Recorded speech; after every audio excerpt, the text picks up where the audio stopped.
সমস্ত গাছে স্টিম সহ পাতার উপরে এবং পাতার নিচে। আসসালামু আলাইকুম, কৃষি জানালা ইউটিউব চ্যানেল থেকে আমি মোজবার স্বাগতম জানাচ্ছি। দেশ এবং দেশের বাইরে থেকে যারা দেখছেন তাদেরকে শুভেচ্ছা এবং স্বাগতম। আজকের বিষয় থাকছে বৃষ্টিতে কীটনাশক ধুয়ে যাওয়ার কারণ কি। প্রতিরোধমূলক ব্যবস্থা না দেন কীটনাশক স্প্রে করার সময়, সেক্ষেত্রে কিন্তু কীটনাশক ফসলে স্প্রে করার পরবর্তীতে ধুয়ে যাবে এটি কিন্তু আপনাদের লস হয়ে যাবে। কেন লস হবে? কেননা কীটনাশক আপনি ফসলে স্প্রে করে দিলেন, দেখা গেল বৃষ্টিতে ধুয়ে গেল, এটি কোনো কাজেই লাগলো না। একটি আঠালো পদার্থর যে কোনো একটি আপনারা ছত্রাকনাশক কীটনাশকের সঙ্গে স্প্রে করে দিবেন, তাহলে বৃষ্টি হলেও আর ধুয়ে যাবে না। প্রথমত 1 নম্বর হচ্ছে ম্যাজিক ড্রপ।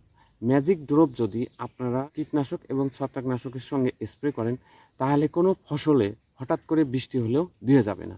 দ্বিতীয়ত হচ্ছে শ্যাম্পু। অনেক সময় আমরা শ্যাম্পু চাষি ভাইরা কীটনাশক এবং ছত্রাকনাশকের সঙ্গে ব্যবহার করতে চাই না বা স্প্রে করতে চাই না।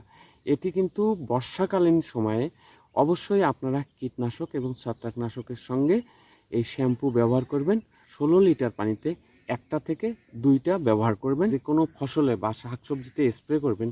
স্প্রে করার পরবর্তীতে হঠাৎ করে বৃষ্টি হলেও কিন্তু কীটনাশক এবং ছত্রাকনাশক ধুয়ে যাবে না। কেন ধুয়ে যাবে না? যেমন ধরুন এখানে পাট গাছ, আপনারা প্রোমোটর দিলেন, ম্যাজিক ড্রপ অথবা শ্যাম্পু দিয়ে স্প্রে করে দিলেন। স্প্রে করার পরবর্তীতে সমস্ত গাছে স্টিম সহ পাতার উপরে এবং পাতার নিচে কীটনাশক এবং ছত্রাকনাশক পড়ে যাবে। এটি আঠালো পদার্থের মধ্যে, গাছের মধ্যে বা পাতার মধ্যে লেগে থাকবে।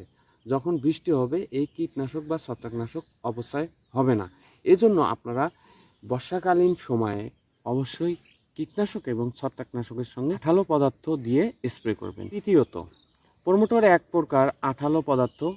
এটি দিয়ে যদি আপনারা কীটনাশক এবং ছত্রাকনাশক মিশ্রিত করে যে কোনো ফসলে আপনারা ব্যবহার করেন, সেক্ষেত্রেও কিন্তু আপনাদের কীটনাশক কখনোই অপচয় হবে না। চতুর্থ হচ্ছে হুইলের গুঁড়া। যারা কচু চাষি ভাইরা আছেন বা অন্যান্য শাকসবজি চাষি ভাইরা আছেন, হুইল পাউডার প্রতি লিটার পানিতে 1 গ্রাম এবং ছত্রাকনাশক কীটনাশক পরিমাণ মতো নিয়ে কচুর জমিতে বা অন্যান্য শাকসবজির জমিতে যদি স্প্রে করেন, তাহলে আধা ঘন্টা পর বা কিছুক্ষণ পরে বৃষ্টি হলেও আপনাদের এই কীটনাশক এবং ছত্রাকনাশক কোনো প্রকার নষ্ট হবে না। অনেক সময় কীটনাশক এবং ছত্রাকনাশক বৃষ্টিতে ধুয়ে যায়। 4টা আঠালো পদার্থ যে কোনো একটি দিয়ে যদি আপনারা স্প্রে করেন, সেক্ষেত্রে আপনাদের ফসল ঠিক থাকবে, ফলন ভালো হবে, টাকার অপচয় কম হবে, এতে করে লাভবান হবেন চাষি ভাইরা। দেখা যাচ্ছে অতিরিক্ত রৌদ্রোজ্জ্বল সময়েও আপনারা আঠালো পদার্থ দিয়ে কীটনাশক এবং ছত্রাকনাশক ব্যবহার করলেও কিন্তু অনেক ক্ষেত্রে সুফল 100%